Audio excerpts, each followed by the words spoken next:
પણ શિરડીમાં ભીડ નહીં હોય ભક્તોની એવું કોઈ પણ દિવસ નહીં.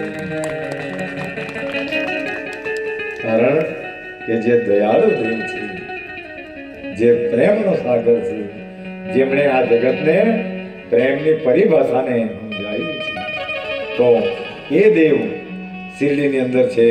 તો આજે આ જગત ખેંચાઈને ત્યાંના દ્રશ્યો જોઈ ત્યારે ખબર પડે. અને ગલત માણસો એમ કહે કે આ મુસલમાન છે, આ હિન્દુત્વ નથી, જેનું જે હોય તે, પણ અમને આ દેવ ગમે, અમને આના પર પ્રેમ છે. અને પ્રેમ તો છે, પણ આના માટે જાન આપવી દેવી પડે તો જાન પણ કુરબાન છે. પછી ચાહે તે જે કહેતા હોય છે, તે ગમે એટલા મોટા હોદ્દા પર હોય, પણ અમને આ ગમે. અને એને તમે કદાચ મંદિરમાંથી કાઢી શકે, પણ ભક્તોના હૃદયમાંથી કાઢી શકતા નથી. તો એ પ્રેમની પરિભાષા અને એક સદભક્તોના લક્ષણ તો એવા હોવા જોઈએ કે જેમ એ જ ભક્તને જ્યારે પાછી પરીક્ષા લેવામાં આવી કે એ કાકા કાપ બકરાને હલાલ કર. આ તો દુકાનમાં કેમ છું કે કર હલાલ. કાકા સાહેબ દીક્ષિતે આ પાપ છે કે આ પુણ્ય છે, એક પણ મિનિટનો વિલંબ નહીં કર્યો. અને એમણે એ પાત્રને ઉઠાવ્યું અને જ્યારે કાપવા માટે તૈયારી કરી તો ત્યારે બાબાએ એમ કીધું, થોભ, કઈ બ્રાહ્મણ થઈને બકરા કાપે તને શરમ આવવી જોઈએ. તો ત્યારે કાકા સાહેબ દીક્ષિતે બહુ સરસ જવાબ આપ્યો કે હે બાબા, બકરો કાપવાનો હોય કે જે કાપવાનો હોય તે, અમારે તે કર્મ સાથે લેવા દેવા નથી. સદગુરુની આજ્ઞા થાય પછી એ પાપનો રસ્તો છે કે પુણ્યનો રસ્તો છે એનું પણ અમને ભાન રહેતું. જો જે સદગુરુને દિલથી ચાહે તેને સદગુરુ બકરો કાપવા ગઈ કે જો તો વાઘ કાપવા ગઈ. જે સાચો શિષ્ય હોય શિવાજીની જેમ, તે તો વાઘણનું દૂધ લેવા માટે પણ જે શિષ્યની અંદર એટલી લાયકાત હોવી જોઈએ. ને તો શિષ્યોના મન કેવા કે મારે મારા માસીની માસી છે ત્યાં લગન છે એટલે મેં પદયાત્રામાં નહીં આવે. આ કમજોરી. હા, બાકી સાચો જો પ્રેમ હોય સદગુરુ પર તો સદગુરુ ગમે તે લીલા કરે. તો આ ભક્તિની પરંપરા આવો થાય બધાને કે મારે સાસરે લગન છે, મારે માસી સાસુના છે, આ બધી પરંપરા ચાલવાની. પણ જેને ખરેખર સદગુરુ પ્રેમ છે તે તો તેમાં પણ તેના માટે સદગુરુ ગમે તે લીલા કરીને પણ રસ્તો કાઢે. જો એને દિલથી માનવામાં આવે તો એવી એ જ્યારે એ સાધન લઈને એ બકરો કાપવા માટે હલાલ કરવા માટે એમણે હાથ ઉપાડ્યો ત્યારે એમણે એમ કહ્યું કે રોક, તને કંઈ શરમ લાગવી જોઈએ બ્રાહ્મણ થઈને બકરાને કાપે. પણ એમણે એમ કહ્યું કે બાબા, તમારી આજ્ઞા એટલે અમારે માટે પરમાનન્ટ નથી. આવી પણ પરીક્ષા બાબાએ બધાની લીધેલી. અને આપણી જે પરીક્ષા સુધી બાબાએ કરી એ તો એકદમ સામાન્યમાં સામાન્ય.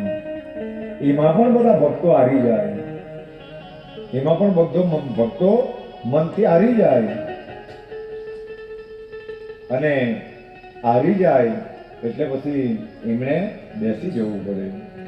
પણ જીતી કોણ જાય કે જેની ખેવના પ્રબળ છે, જેની અંદર ભક્તિનો ઉત્સાહ હશે. જે માણસ ઘણીવાર ઉત્સાહી માણસ એટલા માટે નહીં કહેવાય કે જેની અંદર ઉત્સાહ છે તે તો વયોવૃદ્ધ થાય તો પણ એ પ્રબળ રહે. પાઠો થાય તો મહંતો એમ કહે કે એની અંદરથી એક પ્રચંડ શક્તિ ઉત્પન્ન થાય. એ તમારા અંદરના રોગોને, એ દુખાવાઓને એ બધા બંધન કરી નાખે. પણ જો એને શ્રદ્ધાથી કરવામાં આવે તો પણ માયકાંગલા થઈ નથી. એટલા માટે એ ફળ એમને મળી નહીં શકે. પણ માણસ હંમેશા પ્રબળ રહેવો જોઈએ. એની બેસણી કે એ ચાલે કે ઊભો થાય ભક્તિની અંદર હોંસલો બુલંદ હોય તો એટલે કોઈ વાર ઊભા થાય તેના પરથી બી એની અંદર ભક્તિ, જો શરીર ગરડું થાય પણ ભક્તિની પ્રબળતા જો હોય તો એ ગરડું શરીર પણ નાચે, એ પણ ભગવાન માટે નાચે. પણ મનથી કમજોર હોય એટલે તમે કમજોર પડી જાય. આજે પણ આ મહારાષ્ટ્રના ભક્તો જુઓ, એ વડીલો થઈ જાય, કારણ કે ભક્તિ મહારાષ્ટ્રની અંદર જુવાન થયેલી. જુઓ, ભક્તિ સાઉથમાંથી, દક્ષિણમાંથી પ્રગટ થયેલી અને મહારાષ્ટ્રમાં આવીને જુવાન થયેલી. મહારાષ્ટ્રમાં જુવાન થયેલી અને ગુજરાતમાં આવતા આવતા તો ગરડી થઈ ગયેલી. ગુજરાતમાં આવતા ગરડી થઈ ગયેલી. એટલે આજે પણ આપણે વાળા ભજન કરે તો બેહીને કરે જાણે મંડ્યા. અને આ મહારાષ્ટ્રના ભજન કરે તે જુઓ કેટલા સરસ રીતે અખંડ નામ સપ્તાહ પાછો. આપણે અહીંયા ખાલી જન્માષ્ટમીને દાડે ઉજાગરો કરવાનો આવે, ખાલી જન્મોત્સવ ઉજવાય, પ્રસાદ ખાઈને ઘેરે જઈને તે દાડે તો ખરેખર જાગરણ કરવું પડે. ત્યારે આ જે બધા ભક્તો છે તો એ 7 દિવસ સુધી નામ સપ્તાહ કરે, અખંડ કીર્તન કરે. એટલા માટે એ ભક્તિ મહારાષ્ટ્રની અંદર જોવા ગઈ. એટલે ખાલી ચહેરાઓ જુઓ, આ બધા ચહેરાઓને આ ચહેરાઓ, આ એક વસ્તુ છે. આજે પણ એ મહારાષ્ટ્રના ખેડૂતો કે આપણે બધા પદયાત્રા ત્યાં જઈએ ત્યારે જોઈએ ને કે ખેતરો કેટલા સ્વચ્છ હોય, કારણ કે એ લોકોની અંદર એટલી પ્રબળતા. અને આપણા ખેતરો જુઓ, ખાલી વર્ષની અંદર જ્યારે ભાત લાખવાનું હોય ત્યારે જઈ નહીં જે લાગે અને પછી પાક હારો બધે. એ અમારી વાત છે, હવે જવાય નહીં. એટલે જ્યારે ભાત લાખવાનું આવે બીજા બધા કરે પણ ત્યારે જવાય. આવી આ બધી વસ્તુ છે. તો આ સ્થિતિઓ સમાજની છે. તો આ સદભક્તો શિરડીની અંદર હતા અને એ ગીત આપણે નવધા ભક્તિ પર કથા ચાલતી હતી. તો શ્રવણ, કીર્તન, સ્મરણ, પાદ સેવન, અર્ચન અને વંદન, દાસ્ય એટલે સેવા અને સખ્ય એટલે સખાપણાનો ભાવ અને આત્મનિવેદન. આત્મનિવેદન એટલે જેવા તેવા, જેવા છે એવા પ્રગટ થઈ એવા. અને પાદ સેવન એટલે કે સદગુરુના ચરણોનું દર્શન. જે માણસો જેના પર પ્રેમ થઈ જાય, જેના પર પ્રેમ થઈ જાય તો એને તો પછી રોજ દર્શન કરવું જવા પડે.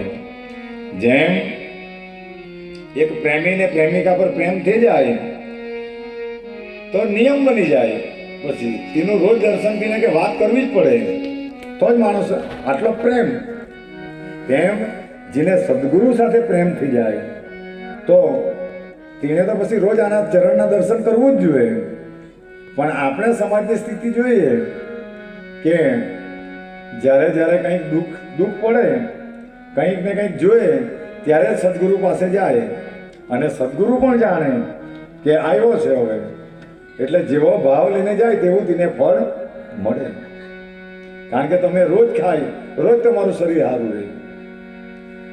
તમે રોજ ખાય તો રોજ શરીર બળવાન રહે અને ખાવાનું છોડી મૂકે તો શરીર દુબળું થઈ જાય. એમ રોજને રોજ માણસ ભક્તિ કરે તો તેનો આત્મા બળવાન રહે, મન બળવાન રહે. પણ પછી જ્યારે જરૂર પડે ત્યારે જ જાય. તો જેમ કોઈ વાર માણસ બહુ માંદો હોય, ત્યારે ખંડભાઈ ઇન્જેક્શનની વાત કરી, બહુ માંદો હોય તો કોઈ વાર ડૉક્ટર પણ વિચાર કરે કે ચાલ એમની વ્યસની વધારે છે, બધા જગતને પણ કામ આવે એવો નથી, એને કંઈ ને કંઈ દવા કરવું પડે. 1-2 આતોડો પણ આવું વિચારે તો સદગુરુ બી કંઈ ને કંઈ તો વિચારતો હોય ને કે આ મારો સ્વાર્થી ભક્ત છે. પણ કહેવાનો મતલબ એ છે કે જેવો ભાવ તેવું તેનું ફળ. એટલા માટે ભક્તિ દરરોજ કરવું જોઈએ, એમના ચરણોનું દર્શન કરવું જોઈએ. અને એમ કહેવાય કે માણસની ભક્તિ મનથી જ નહીં થાય, તનથી પણ થાય. તનથી જ નહીં થાય, મનથી પણ થાય. માણસને કોઈ વાર કદાચ આરતીમાં નહીં અવાય પણ ઘેરે બેસીને ખાલી એનું મન ના જાય તો પણ એની હાજરી પુરાઈ ગયેલી જ ગણાય, તો પણ એની હાજરી પુરાયેલી ગણાય. પણ પછી સ્થિતિ એવી બનાવે કે આપણે ખાલી મનથી હાજરી આપવાની, પણ એ તો એ સ્થિતિ બને. તો એ પાદ સેવન અને અર્ચન